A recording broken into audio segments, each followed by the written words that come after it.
नमस्कार भक्तजनों, इस वीडियो में सुनेंगे दुर्गा सप्तशती का तीसरा विनियोग, जिसमें देवताओं के द्वारा माता दुर्गा की स्तुति तथा चंड मुंड के मुख से अंबिका के रूप की प्रशंसा सुनकर शुंभ का उनके पास दूत भेजना और दूत का निराश लौटना, इसके बारे में पूरे विस्तृत रूप से वर्णन किया गया है। भक्तजनों, जैसा कि आप जानते हैं, शारदीय नवरात्रि माता दुर्गा के पूजा के लिए, ध्यान के लिए विशेष महत्व रखता है, जिसमें माँ दुर्गा के सप्तशती का पाठ इससे भी ज़्यादा महत्व रखता है, क्योंकि सप्तशती के अलावा कितने भी पूजा पाठ जप ध्यान होता है, सबका समय के अनुसार क्षय होता है उनके शक्तियों का, लेकिन दुर्गा सप्तशती पाठ का, उसके शक्तियों का कभी भी क्षय नहीं होता। अतः दुर्गा सप्तशती पाठ विशेष महत्व रखता है और इसके पाठ करने का विभिन्न विधि है, जिसमें पूरे 9 दिनों में दुर्गा सप्तशती का हर एक दिन एक अध्याय करके पूरे एक बार उनके 13 अध्याय का पाठ किया जाता है। जिसमें दूसरा तरीका है पूरे 9 दिनों में दुर्गा सप्तशती पाठ का एक दिन में एक विनियोग का अध्ययन करना, जो कि पूरे 9 दिन में 9 विनियोग होगा, जिससे कि दुर्गा सप्तशती पाठ का कंप्लीट 3 बार अध्ययन दुर्गा नवरात्रि में हो जाता है। और तीसरा तरीका है पूरे 9 दिन तक हर एक दिन दुर्गा सप्तशती का संपूर्ण पाठ करना, जिसमें पूरा 13 अध्याय निहित है। तो मैं अपने चैनल के माध्यम से दुर्गा सप्तशती पाठ का एक दिन में एक विनियोग का पाठ कर रही हूँ। इसके पहले मैंने 2 दिनों में प्रथम और दूसरे दिन पहला और दूसरा विनियोग का अध्ययन किया था, और आज तीसरे दिन है जिसमें तीसरे विनियोग का अध्ययन होगा। तो आइए विघ्नहर्ता श्री गणेश का नाम लेकर इस कथा पाठ को सुनते हैं। इससे पहले आप सभी से अनुरोध है, कृपया कर आप मेरे वीडियो को लाइक और शेयर कर दें, साथ ही मेरे चैनल को भी सब्सक्राइब कर दें, ताकि जब भी इस तरह का वीडियो अपलोड करूँ उसका नोटिफिकेशन सबसे पहले आपको मिले। साथ ही आप सभी कमेंट बॉक्स में जय माता दी लिखना ना भूलें, ताकि इस कथा को और माता दुर्गा को आप सभी से व्यक्त करें। तो आइए सुनते हैं। तीसरा विनियोग में प्रथम माता दुर्गा का ध्यान किया जाता है, जिसमें ओम इस उत्तर चरित्र के रुद्र ऋषि है, महासरस्वती देवता है, अनुष्टप छंद है, भीमा शक्ति है और भ्रामरी बीज है, सूर्य तत्व है और शाम वेद स्वरूप है। महासरस्वती की प्रसन्नता के लिए उत्तर चरित्र के पाठ में इसका विनियोग किया गया है, जो अपने कर कमलों में घंटा, शूल, हल, शंख, मूषल, चक्र, धनुष और बाण धारण करती है। शरद ऋतु के शोभा संपन्न चंद्रमा के समान जिनकी मनोहर कांति है, जो तीनों लोकों की आधारभूता और शुंभ आदि दैत्यों का नाश करने वाली है, तथा गौरी के शरीर से जिनका प्राकट्य हुआ है, उन महासरस्वती देवी का मैं निरंतर भजन करता हूँ। इस तरह माता दुर्गा का ध्यान करें और आगे इनकी कथा सुने। जैसा कि आप जानते हैं, ऋषि मेधा मुनि के आश्रम में महाराज और वो वैश्य गया था, जिसको ऋषि मेधा मुनि ने माँ दुर्गा के इस रूप का वर्णन किया। तो आइए जानते हैं ऋषि कहते हैं, पूर्व काल में शुंभ और निशुंभ नामक असुरों ने अपने बल के घमंड में आकर शचीपति इंद्र के हाथ से तीनों लोकों का राज्य और यज्ञ भाग छीन लिया। वे ही दोनों सूर्य, चंद्रमा, कुबेर, यम और वरुण के अधिकार का भी उपयोग करने लगे। वायु और अग्नि का कार्य भी वे ही करने लगे। उन दोनों ने जब देवताओं को अपमानित, राज्यभ्रष्ट, पराजित तथा अधिकारहीन करके स्वर्ग से निकाल दिया, उन दोनों महान असुरों से तिरस्कृत देवताओं ने अपराजिता देवी का स्मरण किया और सोचा, जगदम्बा ने हम लोगों को वर दिया था कि आपत्ति काल में स्मरण करने पर मैं तुम्हारी सब आपत्तियों का तत्काल ही नाश कर दूंगी। यह विचार कर देवता गिरिराज हिमालय पर गए और वहाँ भगवती विष्णु माया की स्तुति करने लगे। देवता बोले, देवी को नमस्कार है, महादेवी शिवा को सर्वदा नमस्कार है, प्रकृति एवं भद्रा को प्रणाम है। हम लोग नियम पूर्वक जगदम्बा को नमस्कार करते हैं। रौद्रा को नमस्कार है, नित्या, गौरी एवं धात्री को बारंबार नमस्कार है। जो तृष्णामयी, चंद्र रूपिणी एवं सुख स्वरूपा देवी को सतत प्रणाम है। शरणागतों का कल्याण करने वाली वृद्धि एवं सिद्धि रूपा देवी को हम बारंबार नमस्कार करते हैं। नैऋति, राजाओं की लक्ष्मी तथा शर्वाणी स्वरूपा आप जगदम्बा को बार बार नमस्कार है। दुर्गा, दुर्गपारा, शारा, सर्वकारिणी, ख्याति, कृष्णा और धूम्रा देवी को सर्वदा नमस्कार है। अत्यंत सौम्य तथा अत्यंत रौद्र रूपा देवी को हम बार बार नमस्कार करते हैं। उन्हें हमारा बारंबार प्रणाम है। जगत की आधारभूता कृति देवी को बारंबार नमस्कार है। जो देवी सब प्राणियों में विष्णु माया के नाम से कही जाती है, उनको नमस्कार, उनको नमस्कार, उनको बारंबार नमस्कार है। जो देवी सब प्राणियों में चेतना कहलाती है, उनको नमस्कार, उनको नमस्कार, उनको बारंबार नमस्कार है। जो देवी सब प्राणियों में बुद्धि रूप से स्थित है, उनको नमस्कार, उनको नमस्कार, उनको बारंबार नमस्कार है। जो देवी सब प्राणियों में निद्रा रूप से स्थित है, उनको नमस्कार, उनको नमस्कार, उनको बारंबार नमस्कार है। जो देवी सब प्राणियों में क्षुधा रूप से स्थित है, उनको नमस्कार, उनको नमस्कार, उनको बारंबार नमस्कार है। जो देवी सब प्राणियों में छाया रूप से स्थित है, उनको नमस्कार, उनको नमस्कार, उनको बारंबार नमस्कार है। जो देवी सब प्राणियों में शक्ति रूप से स्थित है, उनको नमस्कार, उनको नमस्कार, उनको बारंबार नमस्कार है। जो देवी सब प्राणियों में तृष्णा रूप से स्थित है, उनको नमस्कार, उनको नमस्कार, उनको बारंबार नमस्कार है। जो देवी सब प्राणियों में शांति रूप से स्थित है, उनको नमस्कार, उनको नमस्कार, उनको बारंबार नमस्कार है। जो देवी सब प्राणियों में जाति रूप से स्थित है, उनको नमस्कार, उनको नमस्कार, उनको बारंबार नमस्कार है। जो देवी सब प्राणियों में लज्जा रूप से स्थित है, उनको नमस्कार, उनको नमस्कार, उनको बारंबार नमस्कार है।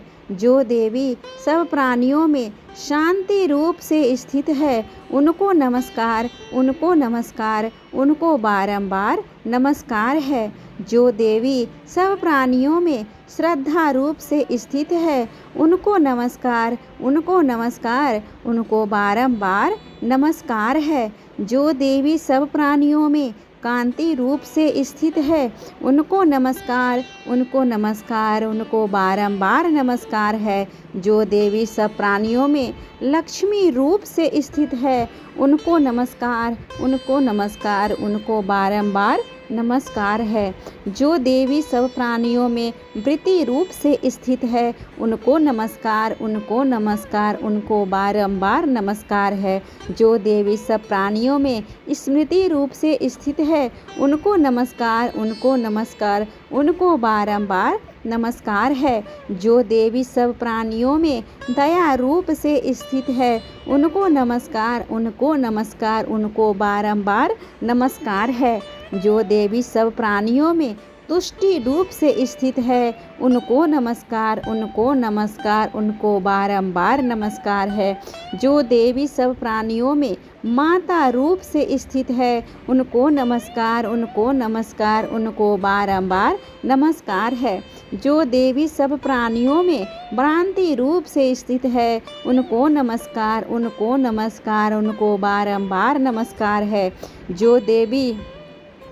जो जीवों के इंद्रिय वर्ग की अधिष्ठात्री देवी एवं सब प्राणियों में सदा व्याप्त रहने वाली है, उन व्याप्ता देवी को बारंबार नमस्कार है। जो देवी चैतन्य रूप से इस संपूर्ण जगत को व्याप्त करके स्थित है, उनको नमस्कार, उनको नमस्कार, उनको बारंबार नमस्कार है। पूर्व काल में अपने अभिष्ट की प्राप्ति होने से देवताओं ने जिनकी स्तुति की तथा देवराज इंद्र ने बहुत दिनों तक जिनका सेवन किया, वह कल्याणकारी साधन भूता ईश्वरी हमारा कल्याण करे और मंगल करे तथा सारी आपत्तियों का नाश कर डाले।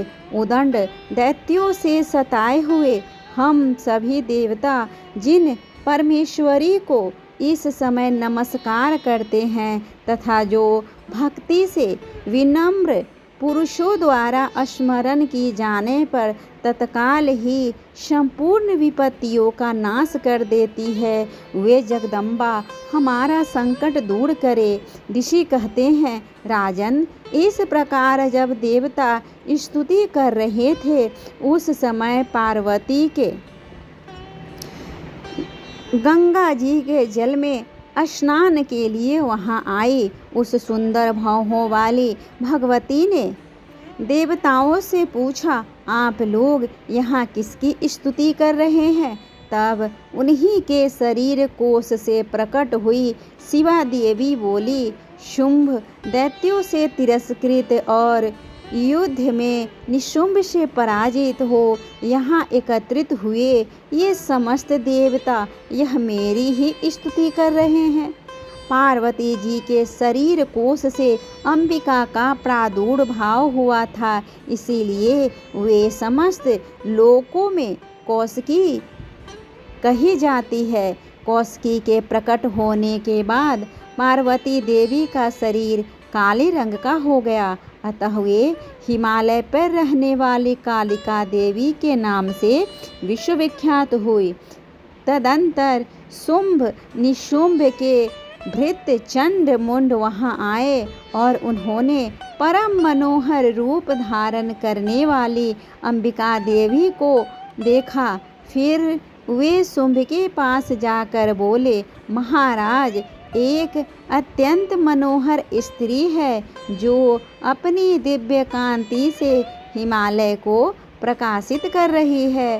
वैसा उत्तम रूप कहीं किसी ने नहीं देखा होगा। असुरेश्वर, पता लगाइए वह देवी कौन है और उसे ले लीजिए। स्त्रियों में वह रत्न है, उसका प्रत्येक अंग बहुत ही सुंदर है तथा वह अपने श्री अंगों की प्रभा से संपूर्ण दिशाओं में प्रकाश फैला रही है। दैत्यराज, अभी वह हिमालय पर ही मौजूद है, आप उसे देख सकते हैं। प्रभु, तीनों लोकों में मणि, हाथी और घोड़े आदि जितने भी रत्न हैं, वे सब इस समय आपके घर में शोभा पाते हैं।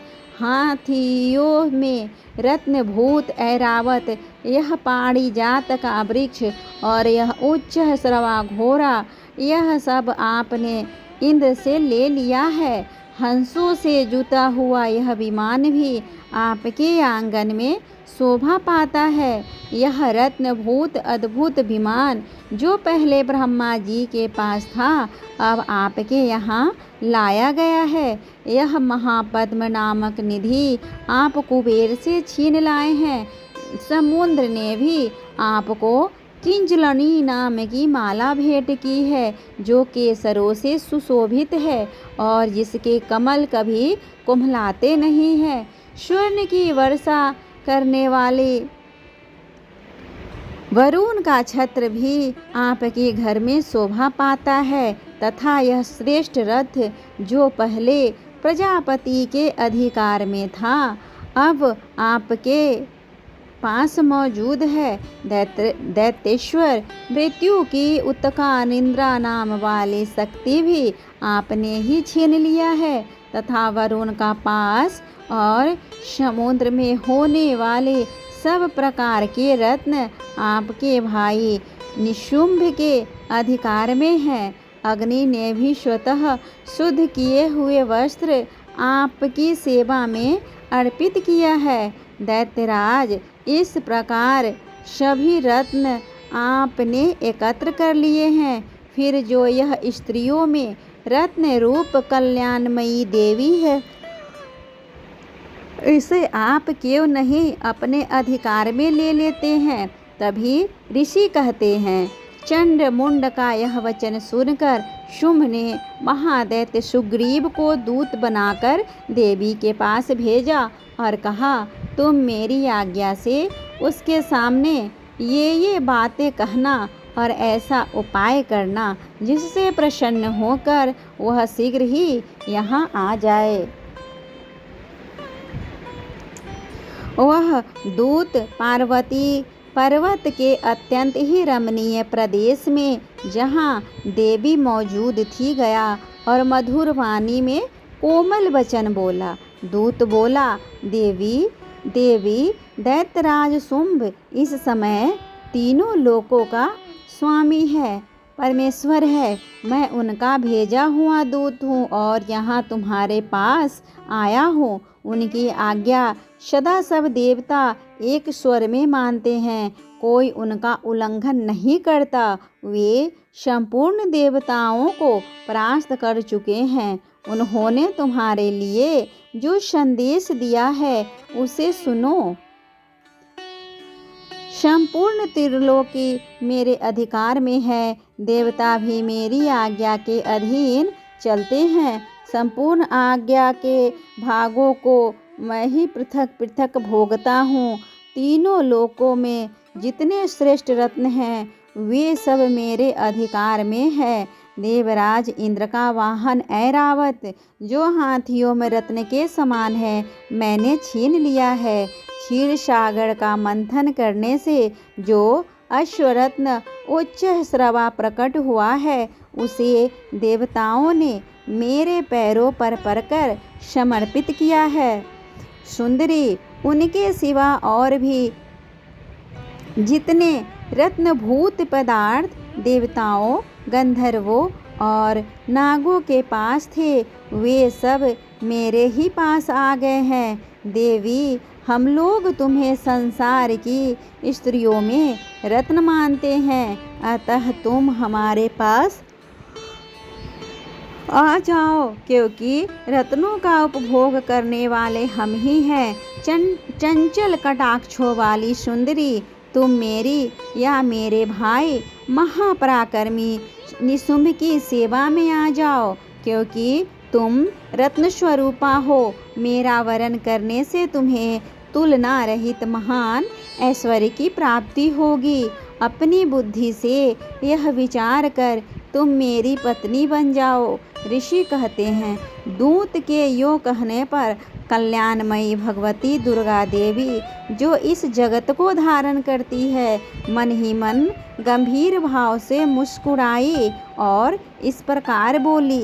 देवी ने कहा, दूत, तुमने सत्य ही कहा है, इसमें तनिक भी मिथ्या नहीं है। शुंभ तीनों लोकों का स्वामी है और निशुंभ भी उसी के समान पराक्रमी है, किंतु इस विषय में मैंने जो प्रतिज्ञा कर ली है उसे मिथ्या कैसे करूं?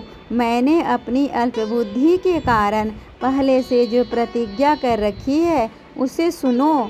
जो मुझे संग्राम में जीत लेगा, जो मेरे अभिमान को चूर्ण कर देगा तथा संसार में जो मेरे समान बलवान होगा वही मेरा स्वामी होगा। इसीलिए शुंभ अथवा महादैत्य निशुंभ स्वयं ही यहाँ पधारे और मुझे जीत कर शीघ्र ही मेरा पानी ग्रहण कर ले। इसमें विलंब की क्या आवश्यकता है? दूत बोला, देवी तुम घमंड में भरी हुई हो, मेरे सामने ऐसी बातें न करो।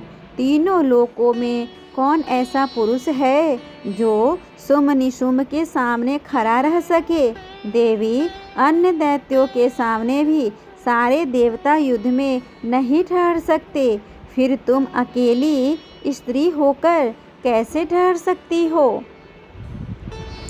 जिन शुंभ आदि दैत्यों के सामने इंद्र आदि सब देवता भी युद्ध में खड़े नहीं हुए, उनके सामने तुम स्त्री होकर कैसे जाओगी? इसीलिए तुम मेरे ही कहने से शुंभ निशुंभ के पास चली चलो। ऐसा करने से तुम्हारे गौरव की रक्षा होगी, अन्यथा जब वे केस पकड़कर घसीटेंगे तब तुम्हें अपनी प्रतिष्ठा खोकर जाना पड़ेगा। देवी ने कहा, तुम्हारा कहना ठीक है, शुंभ बलवान है और निशुंभ भी बड़े ही पराक्रमी है, किंतु क्या करूं? मैंने पहले बिना सोचे समझे प्रतिज्ञा कर ली है, अतः अब तुम जाओ। मैंने तुमसे जो कुछ कहा है वह सब दैत्यराज से आदर पूर्वक कहना, फिर वो जो उचित जान पड़े वो करे। इसी तरह माता दुर्गा के सप्तशती पाठ का तीसरा विनियोग का प्रथम अध्याय यानी कि 5वां अध्याय पूर्ण हुआ। अब हम सुनते हैं षष्ठोध्याय यानी कि 6ठा अध्याय, जिसमें धूम्रलोचन के बारे में, उसके वध के बारे में वर्णन किया गया है। तो आइए सुनते हैं। मैं सर्वगेश्वर भैरव के और कोई भी कथा पाठ शुरू होने से पहले शुरू में माता दुर्गा का ध्यान दिया गया है। तो आइए माता दुर्गा का ध्यान करते हैं। मैं सर्वगेश्वर भैरव के अंक में निवास करने वाले परमोत्कृष्ट पद्मावती देवी का चिंतन करती हूँ। वे नागराज के समान उनके आसन पर बैठी हैं। नागों के फनों में सुशोभित होने वाली मणियों की विशाल माला से उनकी देहलता उद्भासित हो रही है। सूर्य के समान उनका तेज है। 3 नेत्र उनकी शोभा बढ़ा रहे हैं। वे हाथों में माला, कुंभ, कपाल और कमल लिए हुए हैं तथा उनके मस्तक में अर्धचंद्र का मुकुट सुशोभित है। ऋषि कहते हैं, अब ध्यान खत्म होने के बाद कथा में आगे बढ़ते हैं। ऋषि कहते हैं, देवी का यह कथन सुनकर दूत को बड़ा ही अमर्ष हुआ और उसने दैत्यराज के पास जाकर सब समाचार विस्तार पूर्वक कह सुनाया। दूत के उस वचन को सुनकर दैत्यराज कुपित हो उठा और दैत्य सेनापति धूम्रलोचन से बोला, धूम्रलोचन, तुम शीघ्र अपनी सेना साथ लेकर जाओ और उस दुष्टा के केस पकड़कर घसीटते हुए उसे बलपूर्वक यहाँ ले आओ। उसकी रक्षा करने के लिए यदि कोई दूसरा खड़ा हो तो वह देवता, यक्ष अथवा गंधर्व ही क्यों न हो, उसे अवश्य ही मार डालना। ऋषि कहते हैं, शुंभ के इस प्रकार आज्ञा देने पर वह धूम्रलोचन दैत्य 60,000 असुरों की सेना को साथ लेकर वहां से तुरंत ही चल दिया। वहाँ पहुंचकर उन्होंने हिमालय पर रहने वाली देवी को देखा और ललकार कर कहा, अरे तू शुंभ निशुंभ के पास चल। यदि इस समय प्रसन्नतापूर्वक मेरे स्वामी के समीप नहीं चलेगी तो मैं तुमको बलपूर्वक झूठा पकड़कर घसीटते हुए ले चलूँगा। देवी बोली, तुम्हें दैत्यों के राजा ने भेजा है, तुम स्वयं भी बलवान हो और तुम्हारे साथ विशाल सेना भी है। ऐसी दशा में यदि मुझे बलपूर्वक ले चलोगे तो मैं तुम्हारा क्या कर सकती हूँ। तभी ऋषि ने कहा, देवी के योग कहने पर असुर धूम्रलोचन उनकी ओर दौड़ा। तब अंबिका ने हों शब्द के उच्चारण मात्र से उसे भस्म कर दिया। फिर तो क्रोध में भरी हुई दैत्यों की विशाल सेना और अंबिका ने एक दूसरे पर तीखे सहायकों, शक्तियों तथा फरसों की वर्षा आरंभ की।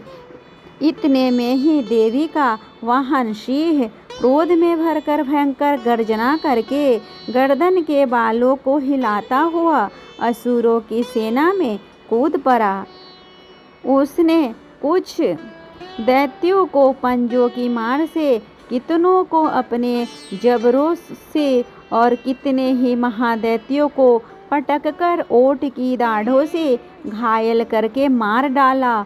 उस सिंह ने अपने नखों से कितनों के पेट फाड़ डाले और थप्पड़ मारकर कितनों के सिर धड़ से अलग कर दिए। कितनों की भुजाएं और मस्तक काट डाले तथा अपनी गर्दन के बाल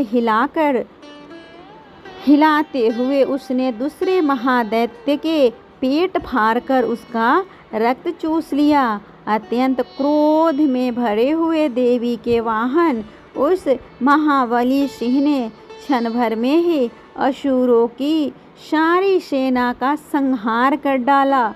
शुंभ ने जब सुना कि देवी ने धूम्रलोचन असुर को मार डाला तथा उसके सिंह ने सारी सेना का सफाया कर डाला, तब उस दैत्यराज को बड़ा ही क्रोध आया। उसका ओठ कांपने लगा।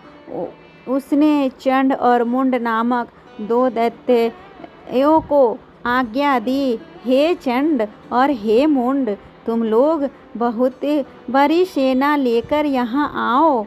उस देवी के झोंटे पकड़कर अथवा उसे बांधकर शीघ्र यहाँ ले आओ। यदि इस प्रकार उसको लेने में संदेह हो तो युद्ध में सब प्रकार के अस्त्र शस्त्रों तथा समस्त आसुरी सेना का प्रयोग करके उसकी हत्या कर डालना।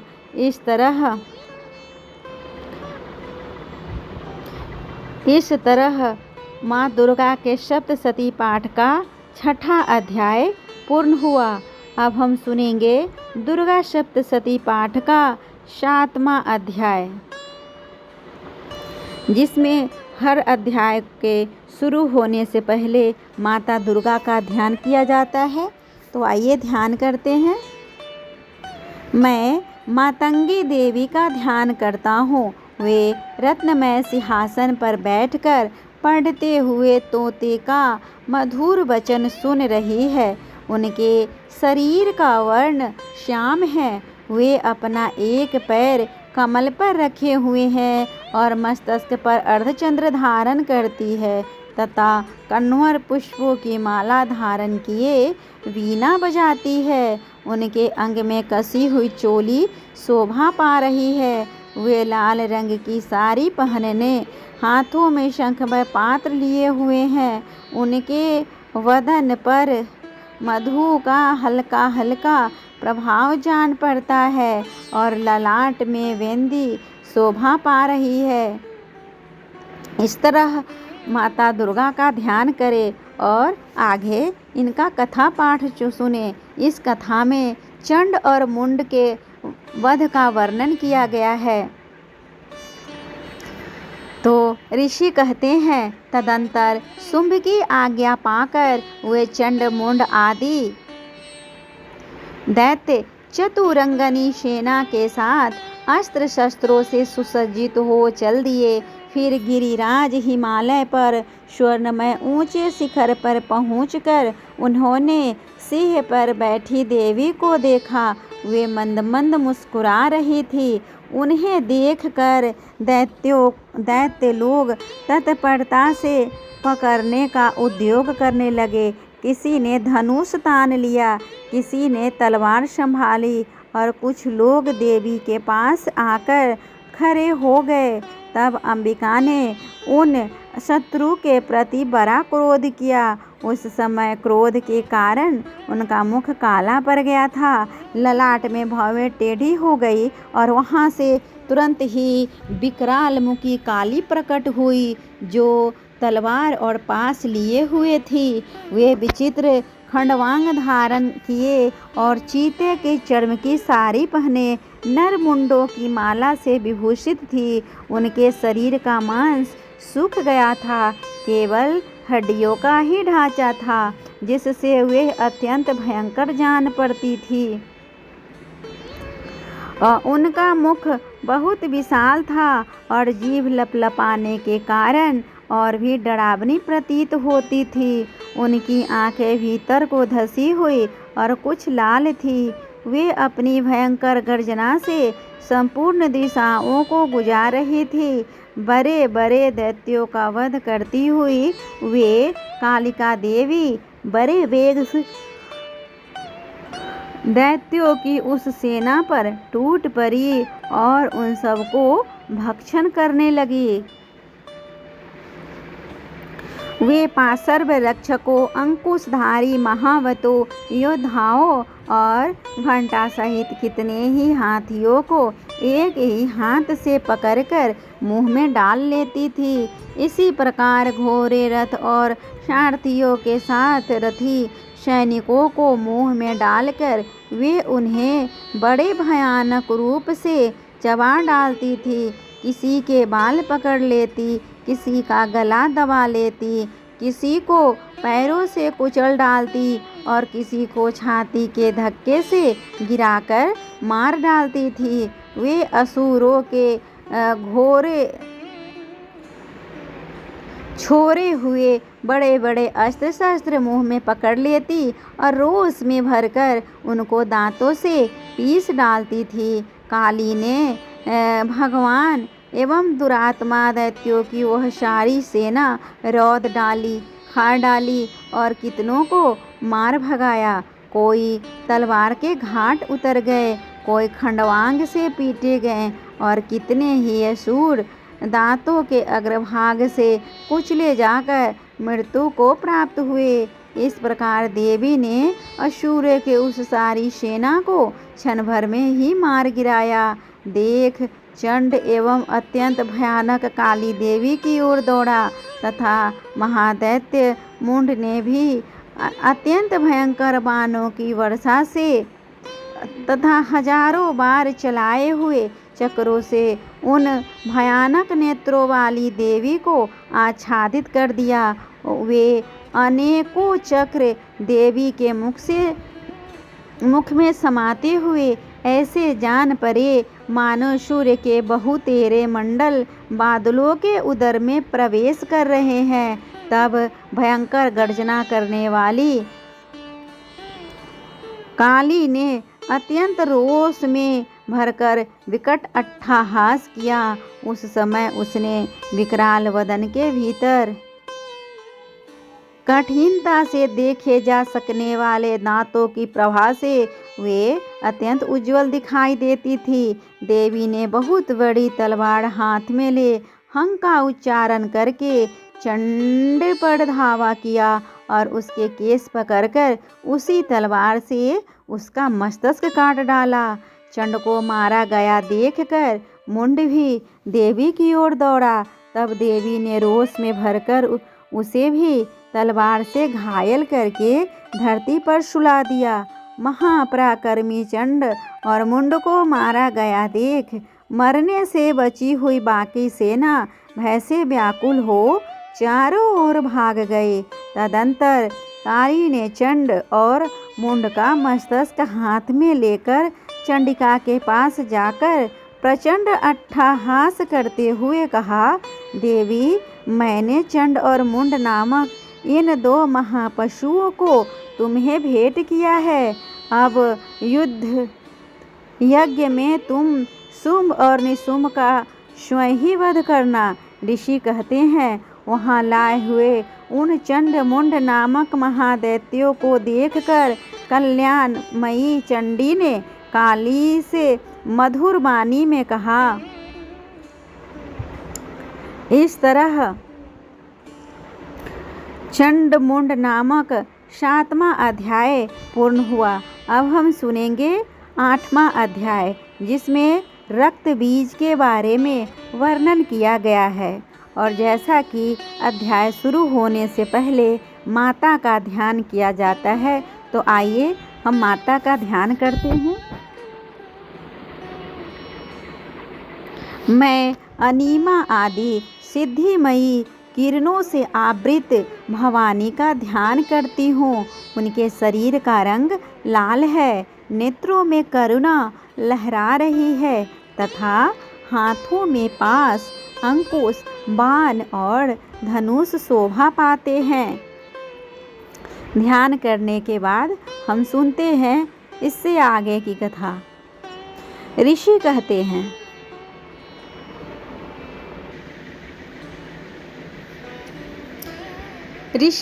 हैं, चंड और मुंड नामक दैत्यों के मारे जाने पर बहुत सी सेना का संहार हो जाने पर दैत्यों के राजा प्रतापी शुंभ के मन में बड़ा क्रोध हुआ और उसने दैत्यों की संपूर्ण सेना को युद्ध के लिए कूच करने की आज्ञा दी। वह बोला, आज उदयुध नाम के 86 दैत्य सेनापति अपनी सेना के साथ युद्ध के लिए प्रस्थान करेंगे। कंबो नाम वाले दैत्यों के 84 सेना नायक अपनी वाहिनी से घिरे हुए यात्रा करेंगे। 50 कोटि वीर्य कुल के और 100 धम्र कुल के असुर सेनापति मेरी आज्ञा से सेना सहित कूच करेंगे। कालक, रोहृद, मौर्य और काल के असुर भी युद्ध के लिए तैयार हो मेरी आज्ञा से तुरंत प्रस्थान करे। भयानक शासन करने वाला असुर राज शुंभ इस प्रकार आज्ञा दे, सहस्त्रों बड़ी बड़ी सेनाओं के साथ युद्ध के लिए प्रस्थित हुआ। उनकी अत्यंत भयंकर सेना आती देख चंडिका ने अपने धनुष की टंकार से पृथ्वी और आकाश के बीच का भाग गुंजा दिया।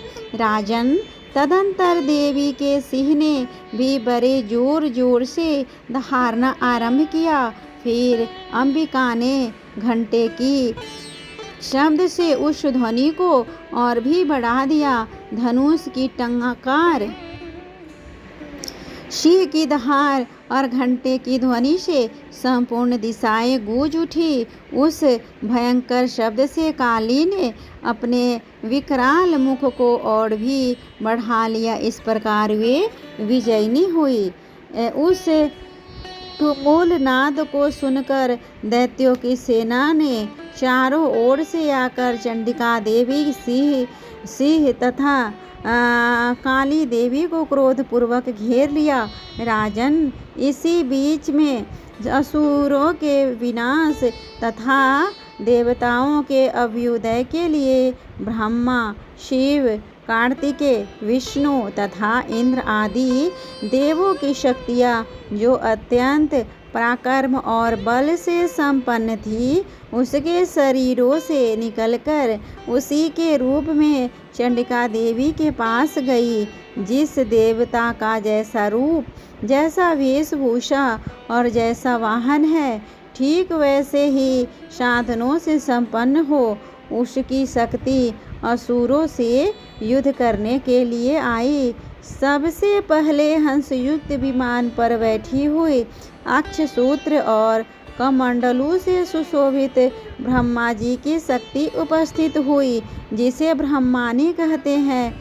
महादेवी देव जी की शक्ति वृषभ पर आरूढ़ हो हाथों में श्रेष्ठ त्रिशूल धारण किए, महानाग का कंगन पहने, मस्तक में चंद्र रेखा से विभूषित हो वहां आ पहुंची। कार्तिकेय जी की शक्ति रूपा जगदम्बिका उन्हीं का रूप धारण किए, श्रेष्ठ मयूर पर आरूढ़ हो हाथों में शक्ति लिए दैत्यों से युद्ध करने के लिए आई। इसी प्रकार भगवान विष्णु की शक्ति गरुड़ पर विराजमान हो शंख चक्र गदा शांगर धनुष तथा खड्ग हाथ में लिए वहां आए। अनुपम यज्ञ वराह का रूप धारण करने वाले श्री हरि की जो शक्ति है वह भी वराह शरीर धारण करके वहां उपस्थित हुई। नारसिंह शक्ति भी नृसिंह के समान शरीर धारण करके वहां आई। उसकी गर्दन के बालों के झटके से आकाश के तारे बिखरे पड़ते थे। इसी प्रकार इंद्र की शक्ति वज्र हाथ में लिए गजराज ऐरावत पर बैठकर आई। उसके भी सहस्त्र नेत्र थे। इंद्र का जैसा रूप है वैसा ही उसका भी था।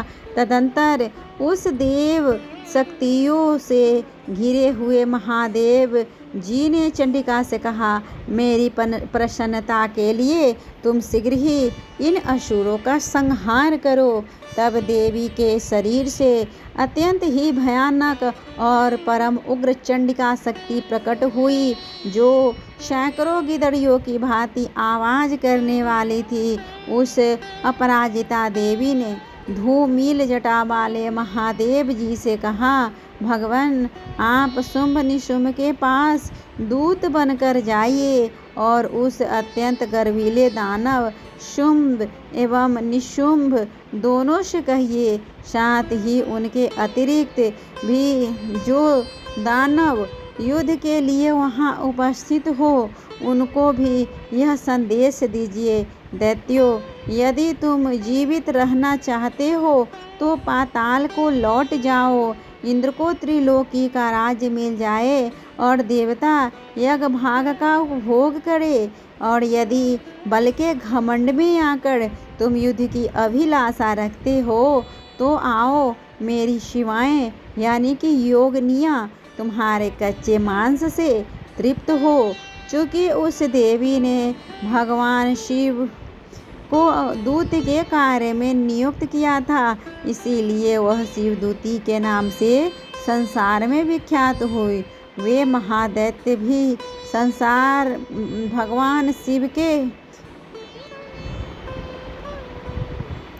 मुख से देवी के वचन सुनकर क्रोध में भर गए और वहाँ कात्यायनी विराजमान थी उसी ओर बढ़े। तदंतर वे दैत्य अमरस में भरकर पहले ही देवी के ऊपर बाण शक्ति और रिष्टि आदि अस्त्रों की वृष्टि करने लगे।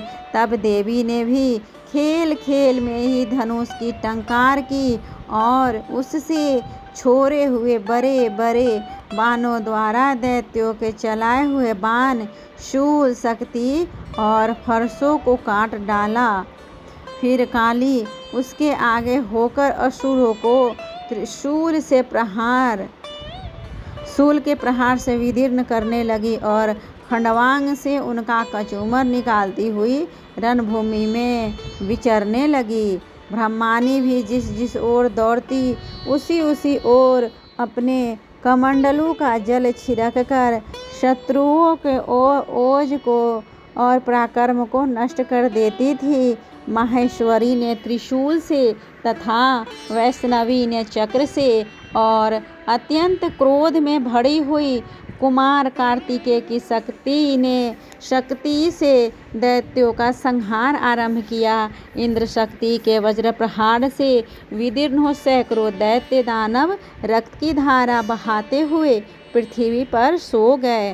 वाराही शक्ति ने कितनों को अपनी थुथुन की मार से नष्ट कर दिया। दाढ़ों के अग्रभाग से कितनों की छाती छेद डाली तथा कितने ही दैत्य उसके चक्र की चोट से विदीर्ण होकर गिर पड़े। नारसिंह भी दूसरे महादैत्यों को अपने नखों से विदीर्ण करके खाती और सिंहनाद से दिशाओं एवं आकाश को गिजाती हुई युद्ध भूमि में विचरने लगी। कितने ही असुर शिवदूती के प्रचंड अट्टहास से अत्यंत भयभीत होकर पृथ्वी पर गिर पड़े और गिरने पर उन्हें शिवदूती ने उस समय अपना ग्रास बना लिया। इस प्रकार क्रोध में भरे हुए मातृगणों को नाना प्रकार के उपायों से बड़े बड़े असुरों का मर्दन करते देख दैत्य सैनिक भाग खड़े हुए। मातृगणों से पीड़ित दैत्यों को युद्ध में भागते देख रक्तबीज नामक महादैत्य क्रोध में भरकर युद्ध करने के लिए आया। उसके शरीर से जब रक्त की बूंद पृथ्वी पर गिरती तब उसी के समान शक्तिशाली एक दूसरा महादैत्य पृथ्वी पर पैदा हो जाता था। महाशूर रक्तबीज हाथ में गदा लेकर इंद्र शक्ति के साथ युद्ध करने लगा। तब इंद्री ने अपने वज्र से रक्तबीज को मारा।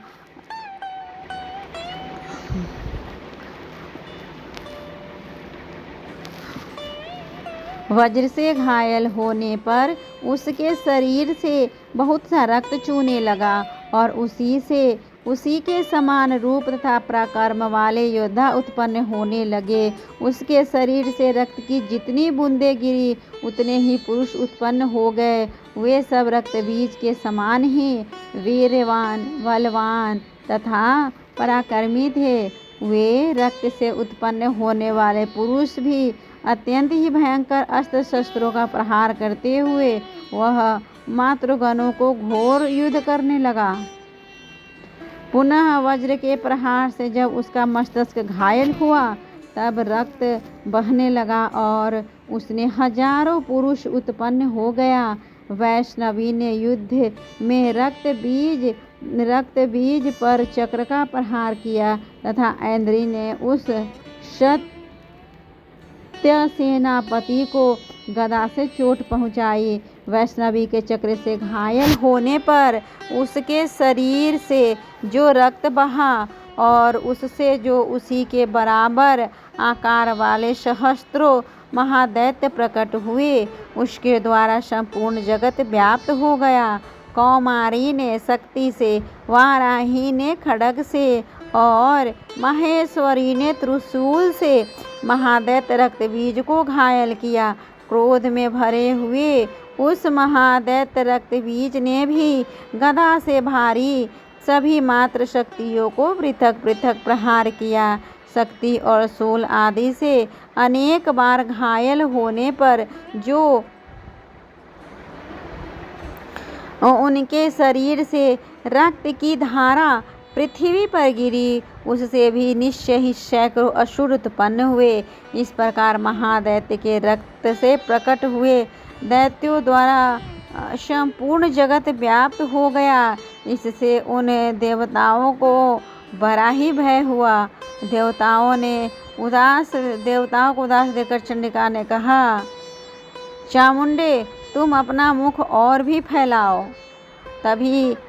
तथा मेरे रक्तपात से गिरने वाले रक्त बिंदुओं और उनसे उत्पन्न होने वाले महादैत्य तुम अपने इस उतावले मुख से खा जाओ। इस प्रकार रक्त से उत्पन्न होने वाले महादैत्य का भक्षण करती हुई तुम रण में विचरती रहो। ऐसा करने से उस दैत्य का सारा शरीर रक्त से छिन्न हो जाने पर वह स्वयं भी नष्ट हो जाएगा। उन भयंकर दैत्यों को जब तुम खा जाओगे तब दूसरे नए दैत्य उत्पन्न नहीं हो सकेंगे। काली ने से यूं कहकर चंडिका देवी ने शूल से रक्त बीज को मारा और काली ने अपने मुख में उनका रक्त ले लिया। तब उसने वह चंडिका पर गदा से प्रहार किया, किंतु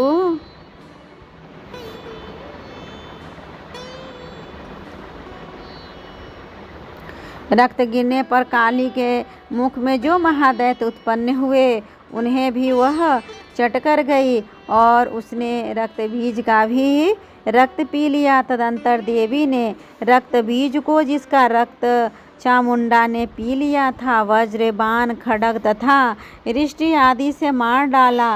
राजन, इस प्रकार शस्त्रों के समुदायों से आहत एवं रक्तहीन हुआ महादैत्य रक्तबीज पृथ्वी पर गिर पड़ा। नरेश्वर, इससे देवताओं को अनुपम हर्ष की प्राप्ति हुई और मातृगण उन असुरों के सेना को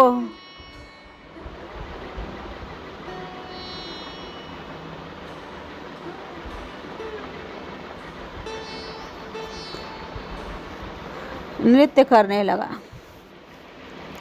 इस तरह रक्त बीज वध नामक दुर्गा सप्तशती का 8वां अध्याय पूर्ण हुआ। अब हम इस वीडियो में सुनेंगे दुर्गा सप्तशती पाठ का 9वां अध्याय, जिसमें निशुंभ वध के बारे में वर्णन किया गया है, जो कि दुर्गा सप्तशती के तीसरे विनियोग में आता है।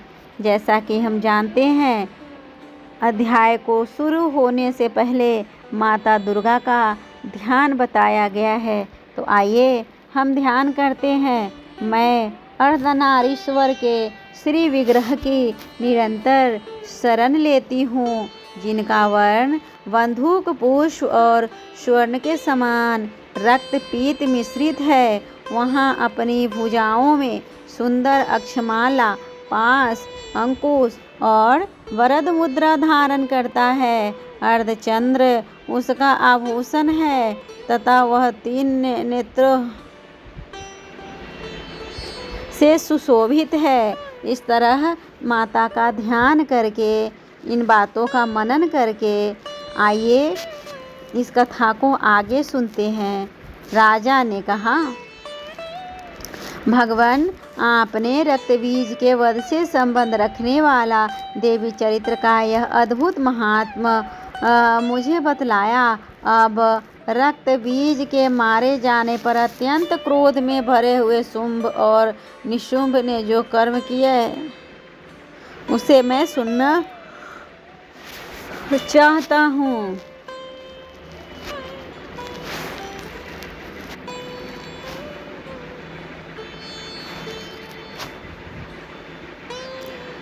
ऋषि कहते हैं, राजन, युद्ध में रक्तबीज तथा अन्य दैत्यों के मारे जाने पर शुंभ और निशुंभ के क्रोध की सीमा न रही। अपनी विशाल सेना इस प्रकार मारी जाती देख निशुंभ अमर्ष में भरकर देवी की ओर दौड़ा। उसके साथ असुरों की प्रधान सेना थी। उसके पीछे आगे पार्श्व भाग में बड़े बड़े असुर थे, जो क्रोध से ओठ चबाते हुए देवी को मार डालने के लिए आगे आए। महापराक्रमी शुंभ भी अपनी सेना के साथ मातृगणों से युद्ध करके क्रोधवश चंडिका को मारने के लिए आ पहुंचा। तब देवी के साथ शुंभ और निशुंभ का घोर संग्राम छिड़ गया। वे दोनों दैत्य मेघों की भांति बाणों की भयंकर वृष्टि कर रहे थे। उन दोनों के चलाए हुए बाणों को चंडिका ने अपने बाणों के समूहों से तुरंत ही काट डाला और शस्त्र समूहों की वर्षा करके उन दोनों दैत्य सेनापतियों के अंगों में चोट पहुंचाई।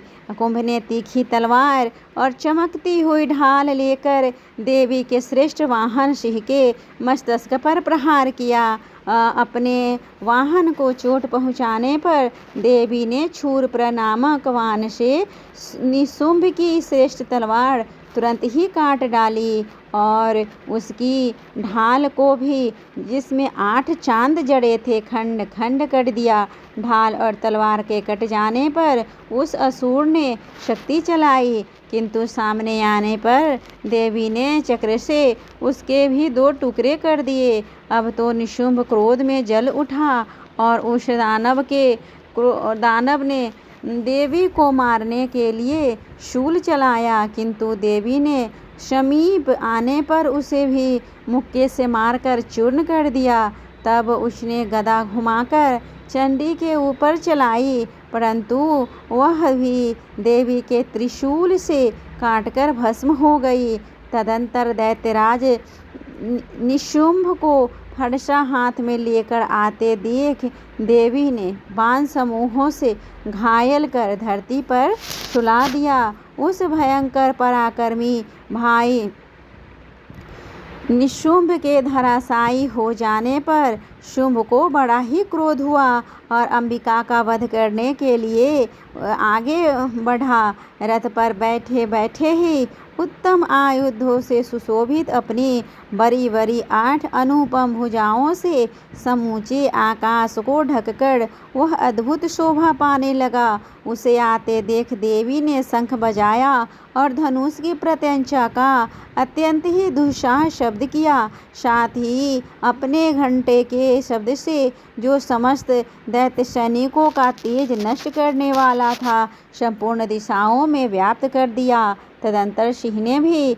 अपनी दहाड़ से जिसके सुनकर बड़े बड़े गजराजों का महान मद दूर हो गया, आकाश पृथ्वी और 10 दिशाओं को गुजा दिया। फिर काली ने आकाश में उछलकर अपने दोनों हाथों से पृथ्वी पर आघात किया। उससे ऐसा भयंकर शब्द हुआ जिससे पहले की सभी शब्द शांत हो गए। तत्पश्चात शिवदूती ने दैत्यों के लिए अमंगलजनक अट्टहास किया। इन शब्दों को सुनकर समस्त असुर थर्रा उठा,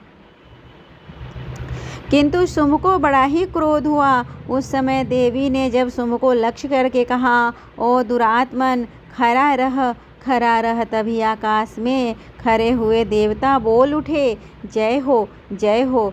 शुंभ ने वहां चलकर ज्वालाओं से युक्त अत्यंत भयानक शक्ति चलाई। अग्निमय पर्वत के समान आती हुई उस शक्ति को देखकर बड़े भारी लूके से दूर हटा दिया। उस समय शुंभ के सिंहनाद से तीनों लोक गूंज उठे। राजन, उसकी प्रतिध्वनि से वज्रपात के समान भयंकर शब्द हुआ, जिसने अन्य सब शब्दों को जीत लिया। शुंभ के चलाए हुए बाणों के देवी के चलाए हुए बाणों के शुंभ ने अपने भयंकर बाणों द्वारा सैकड़ों और हजारों टुकड़े कर दिए। तब क्रोध में भरी हुई चंडिका ने शुंभ को शूल से मारा। उसके आघात से मूर्छित हो वह पृथ्वी पर गिर पड़ा। इतने में ही निशुंभ को चेतना हुई और उसने धनुष हाथ में लेकर बाणों द्वारा देवी, काली तथा सिंह को घायल कर डाला। फिर उस दैत्यराज ने 10,000 बाहें बनाकर क्रोध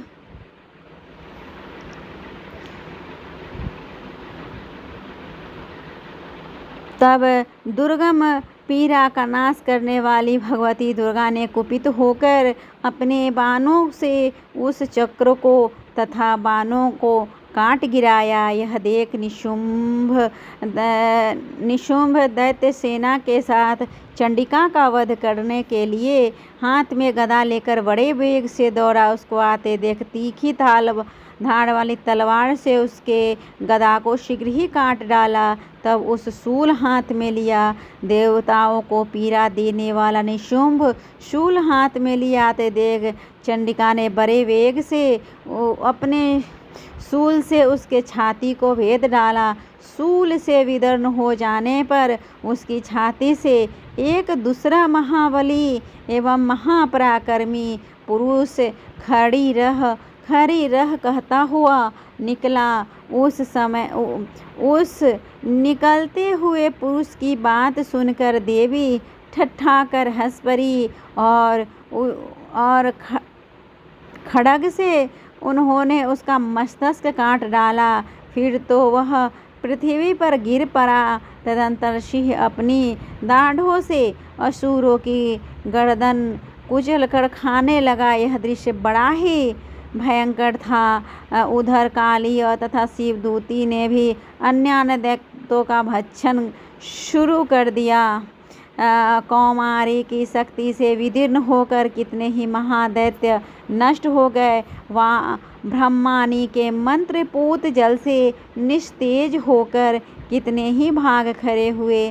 कितने ही दैत्य माहेश्वरी के त्रिशूल से छिन्न भिन्न हो धराशायी हो गए। वाराही के थुथुन के आघात से कितने का पृथ्वी पर कचूमर निकल गया। वैष्णवी ने भी अपने चक्र से दानवों के टुकड़े टुकड़े कर डाले। ऐन्द्री के हाथ से टूटे हुए वज्र से भी कितने ही प्राणों से हाथ धो बैठा। इस तरह हमने सुना माँ दुर्गा के सप्तशती पाठ का 9वां अध्याय। अब हम सुनेंगे दुर्गा सप्तशती पाठ का 10वां अध्याय, जिसमें शुंभ वध के बारे में वर्णन किया गया है। तो सबसे पहले कथा के शुरू होने से पहले हम माता का ध्यान करते हैं। तो आइए ध्यान करें। मैं मस्तक पर अर्धचंद्र धारण करने वाले शिव शक्ति स्वरूपा भगवती कामेश्वरी का हृदय से चिंतन करती हूँ। वे तपाए हुए स्वर्ण के समान सुंदर है। सूर्य, चंद्रमा और अग्नि, यही 3 उनके नेत्र है तथा वे अपने मनोहर हाथों से धनुष, बाण, अंकुश, पाश और शूल धारण किए हुए हैं। इस तरह हमने माता का ध्यान किया, माता के स्वरूप का ध्यान किया। अब आइए कथा में आगे बढ़ते हैं। ऋषि ने कहा, राजन, अपने प्राणों के समान प्यारे भाई निशुंभ को मारा गया देख तथा सारी सेना का संहार होता जान शुंभ ने कुपित होकर कहा, दुष्ट दुर्गे, तू बल के अभिमान में आकर झूठ मूठ का घमंड न दिखा। तू बड़ी माननी बनी हुई है, किंतु दूसरे स्त्रियों के बल का सहारा लेकर लड़ती है। देवी बोली, ओ दुष्ट, मैं अकेली ही हूँ। इस संसार में मेरी सिवा दूसरी और कौन है? देख, ये मेरी ही विभूतियाँ हैं, अतः मुझ में ही प्रवेश कर रही है। तदंतर ब्रह्मानी आदि समस्त देवियाँ अंबिका देवी के शरीर में लीन हो गई। उस समय केवल अंबिका देवी ही रह गई।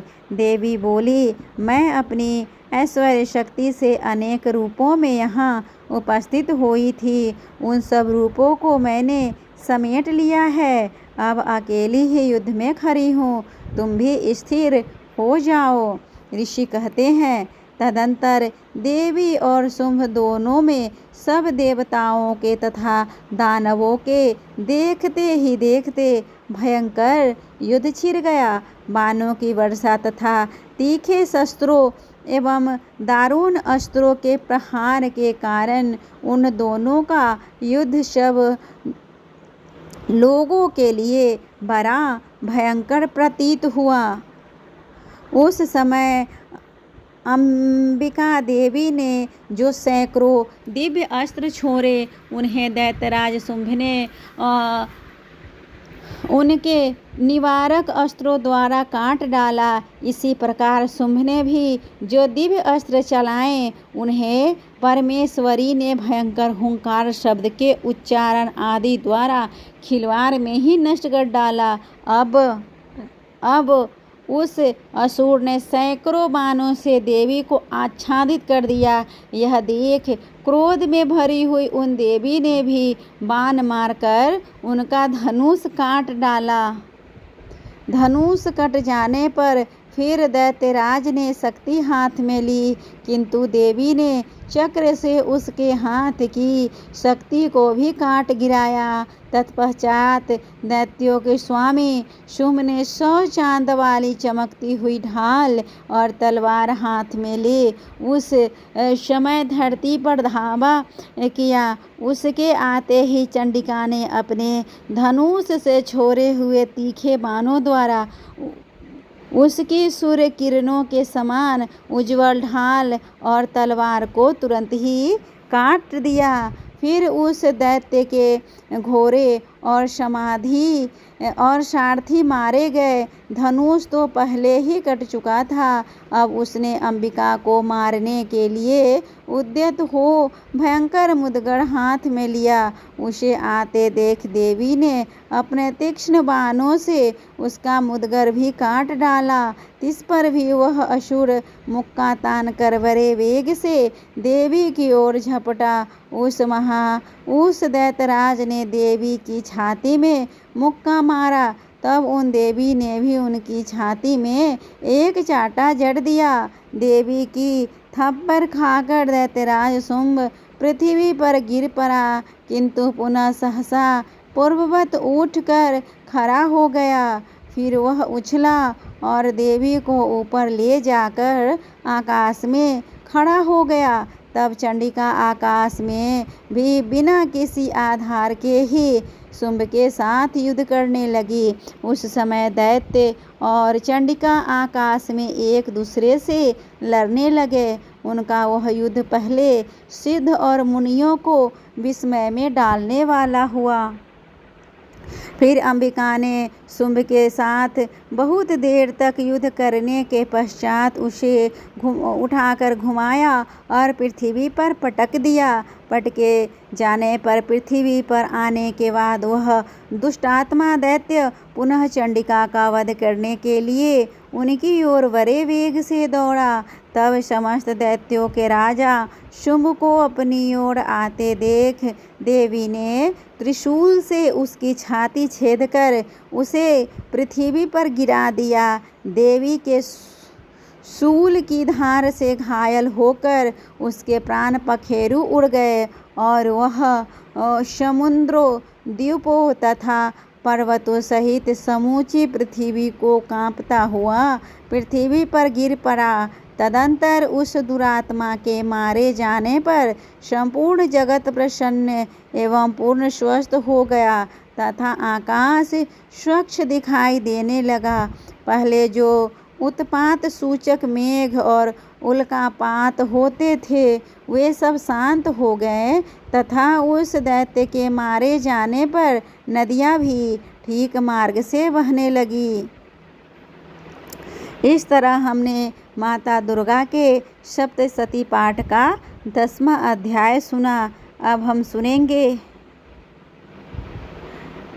दुर्गा सप्तशती पाठ का 11वां अध्याय, जिसमें देवताओं द्वारा माता दुर्गा की स्तुति तथा देवी द्वारा देवताओं का वरदान के बारे में पूर्णता से वर्णन किया गया है। तो आइए सबसे पहले हम माता दुर्गा का ध्यान करते हैं, जो कि मैं भुवनेश्वरी देवी का ध्यान करती हूँ। उनके श्रीअंगों की आभा प्रभात काल के सूर्य के समान है और मस्तक पर चंद्रमा का मुकुट है। वे उभरे हुए स्तनों और 3 नेत्रों से युक्त हैं। उनके मुख पर मुस्कान की घटा छाई हुई है और हाथों में वरद अंकुश, पास एवं अभय मुद्रा शोभा पाते हैं।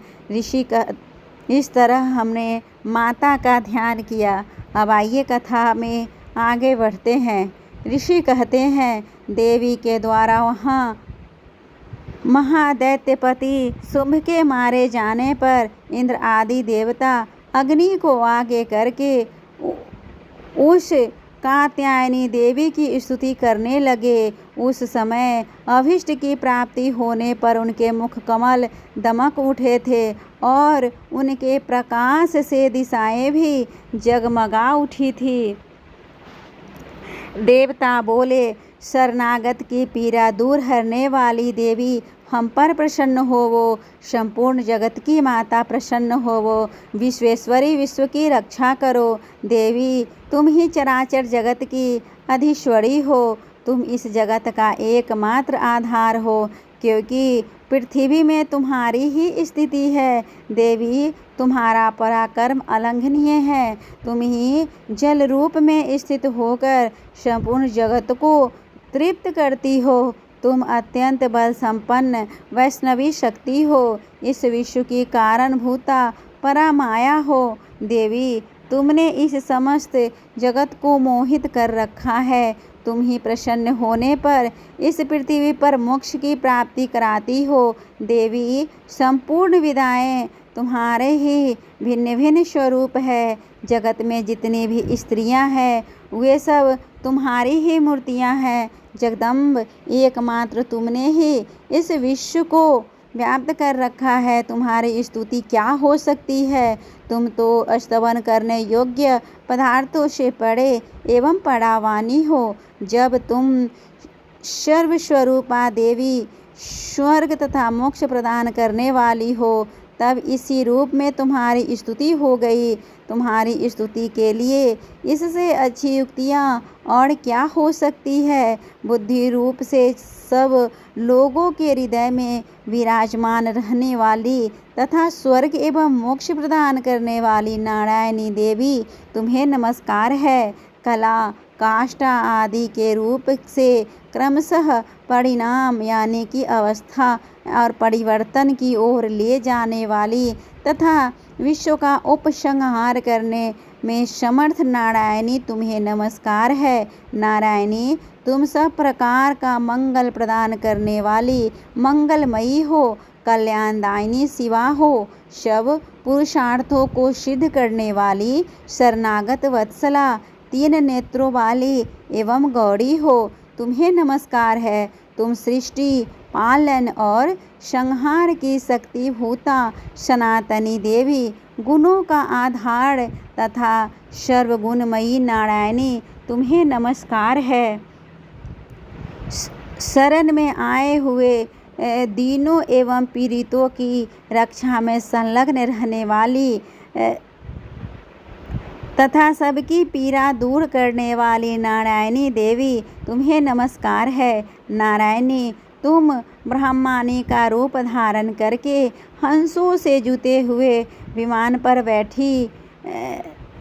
बैठती हो तथा कुछ मिश्रित जल छिड़कती रहती हो। तुम्हें नमस्कार है। माहेश्वरी रूप से त्रिशूल चंद्रमा एवं सर्प को धारण करने वाली तथा महान वृषभ की पीठ पर बैठने वाली नारायणी देवी तुम्हें नमस्कार है। मोरों और मुर्गों से घिरी रहने वाली तथा महाशक्ति धारण करने वाली कौमारी रूप धारिणी निष्पापे नारायणी तुम्हें नमस्कार है।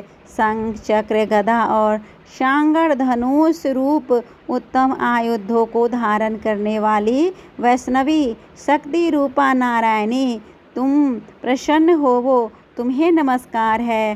हाथ में भयंकर महाचक्र लिए और दाढ़ों पर धरती को उठाए वाराही रूप धारिणी कल्याणमयी नारायणी तुम्हें नमस्कार है। भयंकर नृसिंह रूप से दैत्यों के वध के लिए उद्योग करने वाली तथा त्रिभुवन की रक्षा में संलग्न रहने वाली नारायणी तुम्हें नमस्कार है। मस्तक पर किरीट और हाथ में महावज्र धारण करने वाली सहस्त्र नेत्रों के कारण उद्दीप्त दिखाई देने वाली और वृतासुर के प्राणों का अपहरण करने वाले इंद्र शक्ति रूपा नारायणी देवी तुम्हें नमस्कार है। शिव दूती रूप से दैत्यों की महती सेना का संहार करने वाली भयंकर रूप धारण तथा विकट गर्जना करने वाली नारायणी तुम्हें नमस्कार है। दाढ़ों के कारण विकराल मुख वाली मुंडमाला से विभूषित मुंडमर्दिनी चामुंडा रूपा नारायणी तुम्हें नमस्कार है। लक्ष्मी लज्जा महाविदा श्रद्धा पुष्टि स्वधा ध्रुवा महारात्रि तथा महा अविद्या रूपा नारायणी तुम्हें नमस्कार है। मेधा, सरस्वती, वरा, भूति, मावृवी, तामसी, नियता तथा ईशा रूपनी नारायणी तुम्हें नमस्कार है। सर्वस्वरूपा सर्वेश्वरी तथा सब प्रकार की शक्तियों से संपन्न दिव्य रूपा दुर्गे देवी, सब भयों से हमारी रक्षा करो, तुम्हें नमस्कार है। कात्यायनी, यह 3 लोचनों से विभूषित हमारा सौम्य मुख, तुम्हारा सौम्य मुख सब प्रकार के भयों से हमारी रक्षा करे, तुम्हें नमस्कार है। भद्रकाली, ज्वालाओं के कारण विकराल प्रतीत होने वाला भयंकर, अत्यंत भयंकर और समस्त असुरों का संहार करने वाला तुम्हारा त्रिशूल भय से हमें बचाएं, तुम्हें नमस्कार है। देवी, जो अपनी ध्वनि से संपूर्ण जगत को व्याप्त करके दैत्यों के तेज नष्ट कर देता है, वह तुम्हारा घंटा हम लोगों की पापों से उसी प्रकार रक्षा करे जैसे माता अपने पुत्रों के बुरे कर्मों से रक्षा करती है। चंडिके, तुम्हारे हाथ में सुशोभित खड्ग जो असुरों के रक्त और चर्बी से चर्चित है, हमारा मंगल करे, हम तुम्हें नमस्कार करते हैं। देवी, तुम प्रसन्न होने पर सब रोगों को नष्ट कर देती हो और कुपित होने पर मनोवांछित सभी कामनाओं का नाश कर देती हो। जो लोग तुम्हारी शरण में जा चुके हैं उन पर विपत्ति तो कभी आती ही नहीं। तुम्हारी शरण में गए हुए मनुष्य दूसरों को शरण देने वाले हो जाते हैं। देवी अम्बिके, तुमने अपने स्वरूप को अनेक भागों में विभक्त करके नाना प्रकार के रूपों से इस समय इस धर्मद्रोही महादैत्य का संहार किया है। वह सब दूसरी और कौन कर सकती है। विद्याओं में ज्ञान को प्रकाशित करने वाली, शास्त्रों में तथा आदि वाक्यों में तुम्हारे सिवा और किसका वर्णन है, तथा तुमको छोड़कर दूसरी कौन ऐसी शक्ति है जो इस विश्व को अज्ञानमय घोर अंधकार से परिपूर्ण ममता रूपी गड्ढे में निरंतर भटका रही हो। यहाँ जहाँ राक्षस, जहाँ भयंकर विष वाले सर्प, जहाँ शत्रु, जहाँ लुटेरों की सेना और जहाँ दावानल हो, वहाँ तथा समुद्र के बीच में शांत रहकर तुम विश्व की रक्षा करती हो। विश्वेश्वरी, तुम विश्व का पालन करती हो, विश्वरूपा हो, इसीलिए संपूर्ण विश्व को धारण करती हो। तुम भगवान विश्वनाथ की भी वंदनीय हो। जो लोग भक्ति पूर्वक तुम्हारे सामने मस्तक झुकाते हैं वे संपूर्ण विश्व को आश्रय देने वाले हो जाते हैं। देवी, प्रसन्न हो वो जैसे इस समय असुरों का वध करके तुमने शीघ्र ही हमारी रक्षा की है, उसी प्रकार सदा हमें असुरों के भय से बचाओ। संपूर्ण जगत का पाप नष्ट कर दो और उत्पात एवं पापों के फलस्वरूप प्राप्त होने वाले महामारी आदि बड़े बड़े उपद्रवों को शीघ्र ही दूर करो। विश्व की पीड़ा दूर करने वाली देवी, हम तुम्हारे चरणों पर पड़े हुए हैं, हम पर प्रसन्न होवो। त्रिलोक निवासिनियों की पूजनीय परमेश्वरी, सब लोगों को वरदान दो। देवी बोली, देवताओं, मैं वर देने के लिए तैयार हूँ। तुम्हारे मन में जिसकी इच्छा है वह वर मांग लो। संसार के लिए उस उपकारक वर को मैं अवश्य ही दूंगी।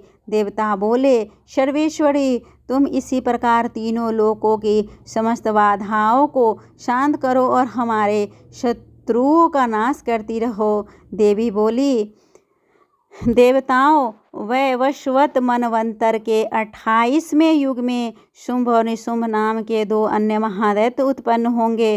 तब मैं नंदगोप के घर में उसकी पत्नी यशोदा के गर्भ से अवतीर्ण हो विंध्याचल में जाकर रहूंगी और उक्त दोनों असुरों का नाश कर दूंगी। फिर अत्यंत भयंकर रूप से पृथ्वी पर अवतार ले मैं वैप्रचित नाम वाले दानवों का वध करूंगी। उन भयंकर महादैत्यों को भक्षण करते समय मेरे दांत अनार के फूल की भांति लाल हो जाएगा। तब स्वर्ग में देवता और मृत्युलोक में मनुष्य सदा मेरी स्तुति करते हुए मुझे रक्तदंतिका कहेंगे। फिर जब पृथ्वी पर 100 वर्षों के लिए वर्षा रुक जाएगी और पानी का अभाव हो जाएगा, उस समय मुनियों के स्तवन करने पर मैं पृथ्वी पर अयोनिजा रूप में प्रकट होंगी और 100 नेत्रों से मुनियों को देखूंगी। अतः मनुष्य शताक्षी इस नाम से मेरा कीर्तन करेंगे। देवताओं, उस समय मैं अपने शरीर से उत्पन्न हुए शाकों द्वारा समस्त संसार का भरण पोषण करूंगी। जब तक वर्षा नहीं होगी तब तक वे शाक ही सबके प्राणों की रक्षा करेंगे। ऐसा करने के कारण पृथ्वी पर शाकंभरी के नाम से मेरी ख्याति होगी। उसी अवतार में मैं दुर्गा नामक महादैत्य का वध भी करूंगी। इससे मेरा नाम दुर्गा देवी के रूप में प्रसिद्ध होगा। फिर मैं जब भीम रूप धारण करके मुनियों के रक्षा के लिए हिमालय पर रहने वाले राक्षसों का भक्षण करूंगी, उस समय सब मुनि भक्ति से नतमस्तक होकर मेरी स्तुति करेंगे। तब मेरा नाम भीमा देवी के रूप में विख्यात होगा। जब अरुण नामक दैत्य तीनों लोकों में भारी उपद्रव मचाएगा, तब मैं तीनों लोकों का हित करने के लिए 6 पैरों वाले असंख्य भ्रमरों का रूप धारण करके उस महादैत्य का वध करूंगी। इस तरह उस समय सब लोग भ्रामरी के नाम से चारों ओर मेरी स्तुति करेंगे। इस प्रकार जब जब संसार में दानवी बाधा उपस्थित होगी, तब तब अवतार लेकर मैं असुरों का संहार करूंगी। इस तरह हमने सुना माँ दुर्गा सप्तशती पाठ का 11वां अध्याय। अब हम सुनेंगे 13वां अध्याय। अब हम सुनेंगे 12वां अध्याय, जिसमें देवी के चरित्रों का पाठन, जिसमें माता दुर्गा के चरित्र के पाठ का महात्म को बताया गया है। तो आइए सुनते हैं। उसके पहले पाठ शुरू होने से पहले हम माता का ध्यान करेंगे। तो आइए करते हैं। मैं 3 नेत्रों वाली दुर्गा देवी का ध्यान करती हूँ। उनके श्रीअंगों की प्रभा बिजली के समान है। वे सिंह के कंधे पर बैठी हुई भयंकर प्रतीत होती है। हाथों में तलवार और ढाल लिए अनेक कन्याएं उनकी सेवा में खड़ी हैं। वे अपने हाथ में चक्र, गदा, तलवार, ढाल, बाण, धनुष, पाश और तर्जनी मुद्रा धारण किए हुए हैं। उनका शरीर अग्निमय है तथा वे माथे पर चंद्रमा का मुकुट धारण करती हैं। इस तरह हमने ध्यान किया। अब आइए कथा को आगे सुनते हैं।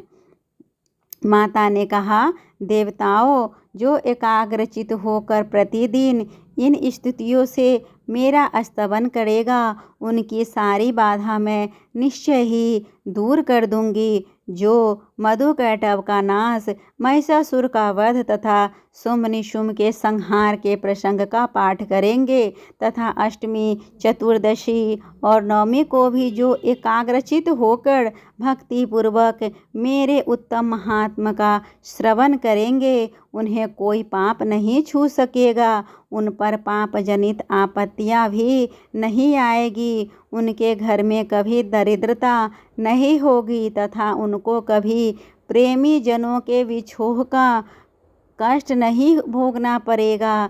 इतना ही नहीं, उन्हें शत्रु से, लुटेरों से, राजा से, शस्त्र से, अग्नि से तथा जल की राशि से भी कभी भय नहीं होगा। इसीलिए सबको एकाग्रचित होकर भक्ति पूर्वक मेरे इस महात्म को सदा पढ़ना और सुनना चाहिए। यह परम कल्याणकारक है। मेरा महात्म महामारी जनित समस्त उपद्रवों तथा आध्यात्मिक आदि 3 प्रकार के उत्पातों को शांत करने वाला है। मेरे जिन मंदिरों में प्रतिदिन विधि पूर्वक मेरे इस महात्म्य का पाठ किया जाता है, उस स्थान को मैं कभी भी नहीं छोड़ती। वहाँ सदा ही मेरा सानिध्य बना रहता है। बलिदान, पूजा, होम तथा महोत्सवों के अवसर पर मेरे इस चरित्र का पूरा पाठ और श्रवण करना चाहिए। ऐसा करने पर मनुष्य विधि को जानकर या बिना जाने भी मेरे लिए जो बलि, पूजा या होम आदि करेगा, उसे मैं बड़ी प्रसन्नता के साथ ग्रहण करूंगी।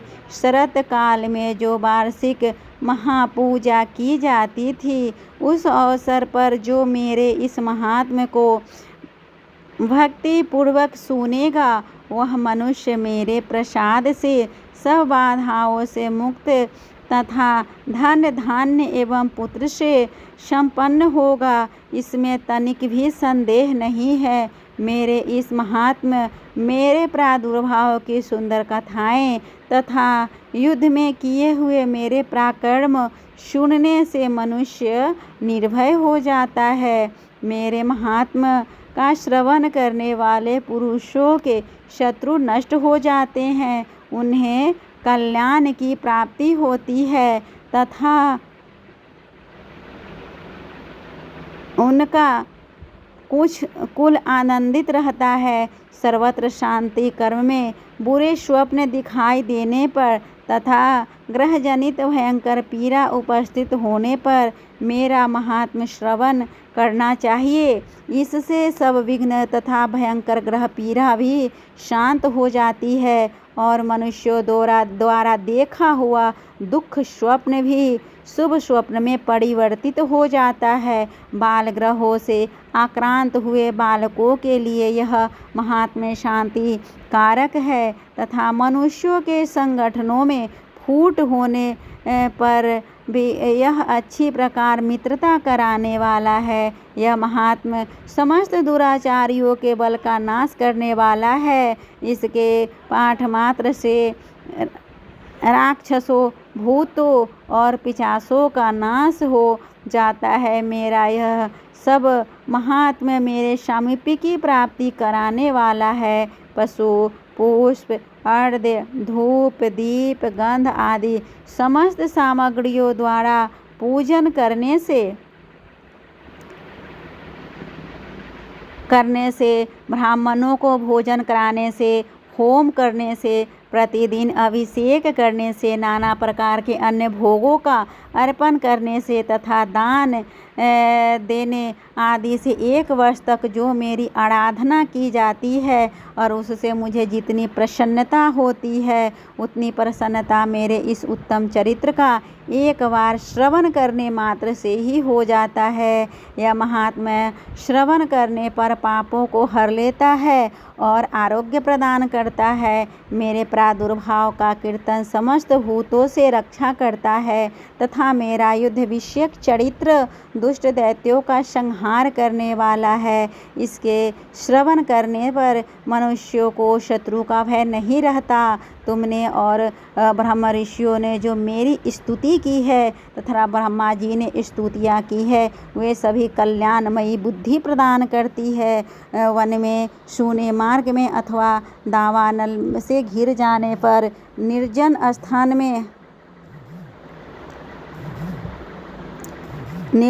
स्थान में लुटेरों के दांव में पड़ जाने पर या शत्रुओं से पकड़े जाने पर अथवा जंगल में सिंह, व्याघ्र तथा जंगली हाथियों के पीछा करने पर, कुपित राजा के आदेश से वध या बंधन के स्थान में ले जाए जाने पर,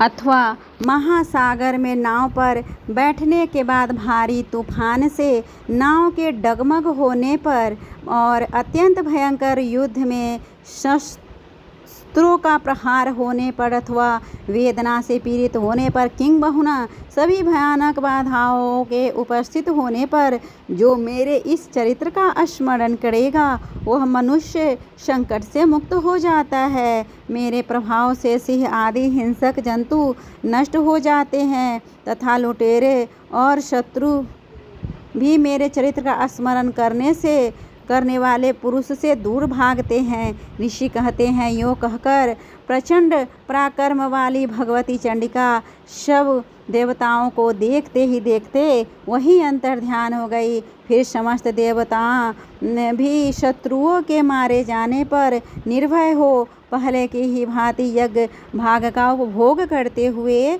अपने अपने अधिकार का पालन करने लगे। संसार का विध्वंस करने वाले महाभयंकर अतुल पराक्रमी देव शत्रु शुंभ तथा महाबली निशुंभ के युद्ध में देवी द्वारा मारे जाने पर शेष दैत्य पाताल लोक में चले आए। राजन, इस प्रकार भगवती अंबिका देवी नित्य होती हुई भी पुनः पुनः प्रकट होकर जगत की रक्षा करती है। वही इस विश्व को मोहित करती है तथा वही जन्म देती है तथा वही प्रार्थना करने पर संतुष्ट हो विज्ञान एवं समृद्धि प्रदान करती है। राजन, महाप्रलय के समय महामारी का स्वरूप धारण करने वाली वे महाकाली ही इस समस्त ब्रह्मांड में व्याप्त है। वही समय समय पर महामारी होती है तथा वही स्वयं अजन्मा होती है हुई भी सृष्टि के रूप में प्रकट होती है। वे सनातनी देवी ही समयानुसार संपूर्ण भूतों की रक्षा करती है। मनुष्यों के अभ्युदय के समय वे ही घर में लक्ष्मी के रूप में स्थिर हो उन्नति प्रदान करती है और वे ही अभाव के समय दरिद्रता बनकर विनाश का कारण होती है। इस तरह हमने सुना माँ दुर्गा के सप्तशती का 12वां अध्याय। अब हम सुनेंगे दुर्गा सप्तशती का 13वां और अंतिमवां अध्याय, जिसमें राजा सूरथ और वैश्य को देवी का दिया गया वरदान के बारे में वर्णन है। और इस कथा को सुनने से पहले हम देवी का ध्यान करते हैं। तो आइए करते हैं। जो उदय काल के सूर्यमंडल की सी कांति धारण करने वाली है, जिसके 4 भुजाएं और 3 नेत्र है तथा जो अपने हाथों में पास, अंकुश, वर्ण एवं अभय की मुद्रा धारण किए रहती हैं, उन शिवा देवी का मैं निरंतर ध्यान करती हूँ। ऋषि कहते हैं, राजन, इस प्रकार मैंने तुमसे देवी के उत्तम महात्मा का वर्णन किया जो इस जगत को धारण करती है। उन देवी का ऐसा ही प्रभाव है, वे ही विद्या उत्पन्न करती है। भगवान विष्णु की माया स्वरूपा उन भगवती के द्वारा ही तुम ये वैश्य तथा अन्यान्य विवेकी जन मोहित होते हैं, मोहित हुए हैं तथा आगे भी मोहित होंगे। महाराज, तुम उन्हीं परमेश्वरी की शरण में जाओ। आराधना करने पर वही मनुष्यों को भोग, स्वर्ग तथा मोक्ष को प्रदान करती है। मार्कंडेय जी कहते हैं, क्रौष्टुकी जी मेधा मुनि के ये वचन सुनकर राजा सूरथ ने उत्तम व्रत का पालन करने वाले उन महाभाग महर्षि को प्रणाम किया। वे अत्यंत ममता और राज्य अपहरण से बहुत ही खिन्न हो चुके थे। महामुनि इसीलिए विरक्त होकर वे राजा तथा वैसे तत्काल तपस्या को चले गए और वे जगदम्बा के दर्शन के लिए नदी के तट पर रहकर तपस्या करने लगे। वे वैसे उत्तम देव सूक्त का जप करते हुए तपस्या में प्रवृत्त हुए। वे दोनों नदी के तट पर देवी की मिट्टी की मूर्ति बनाकर पुष्प, धूप और हवन आदि के द्वारा उनकी आराधना करने लगे। उन्होंने पहले तो आहार को धीरे धीरे कम किया, फिर बिल्कुल ही निराहार रहकर देवी में ही मन लगाए एकाग्रता पूर्वक उनका चिंतन किया। वे दोनों अपने शरीर के रक्त से प्रोच्छित बलि देते हुए लगातार 3 वर्ष तक संयम पूर्वक आराधना करते रहें। इस पर प्रसन्न होकर जगत को धारण करने वाली चंडिका देवी प्रत्यक्ष दर्शन देकर कहा।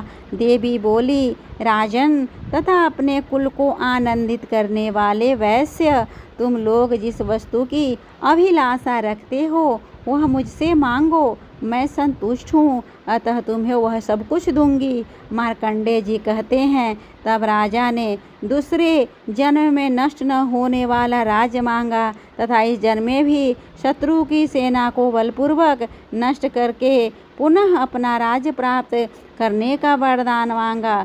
वैश्य का चित्त संसार की ओर से खिन्न एवं विरक्त हो चुका था और वे बड़े बुद्धिमान थे, अतः उस समय उन्होंने तो ममता और अहंता रूप आसक्ति का नाश करने वाला ज्ञान मांगा। देवी बोली, राजन तुम थोड़े ही दिनों में शत्रुओं को मारकर अपना राज्य प्राप्त कर लोगे। अब वहाँ तुम्हारा ही राज्य स्थिर होगा। फिर मृत्यु के पश्चात तुम भगवान विवस्वान के अंश से जन्म लेकर इस पृथ्वी पर सावर्णिक मनु के नाम से विख्यात होवोगे।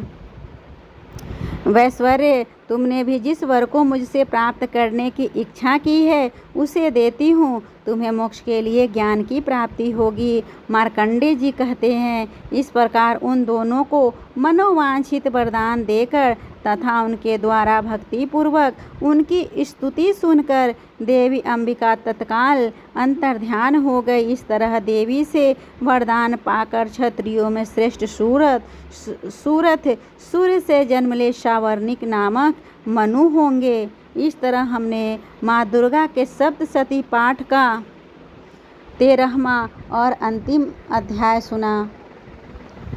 उम्मीद करती हूँ आप सभी को यह माँ दुर्गा का सप्तशती का पाठ अच्छा लगा होगा। अगर अच्छा लगे तो कमेंट बॉक्स में जय माता दी लिखकर माता दुर्गा के प्रति अपनी अपार श्रद्धा को व्यक्त करें। साथ ही अगर आप चाहे तो माँ दुर्गा के सप्तशती पाठ का 13वां अध्याय का अलग अलग वीडियो आपको मेरे चैनल के प्लेलिस्ट में मिल जाएगा, वहाँ से आप सुन सकते हैं। साथ ही माँ दुर्गा के 10 महाविद्या का रूप का भी कथा आपको मेरे चैनल के प्लेलिस्ट में मिल जाएगा। और माता दुर्गा के 9 दुर्गा रूप का, जो कि इस शारदीय नवरात्रि में 9 दिन में 9 दुर्गा की जिनकी पूजा होती है उनके कथा का भी आप श्रवण कर सकते हैं। उसका भी वीडियो आपको मेरे चैनल के प्लेलिस्ट में मिल जाएगा, आप वहां से जाकर सुन सकते हैं और माता दुर्गा की कृपा प्राप्त कर सकते हैं।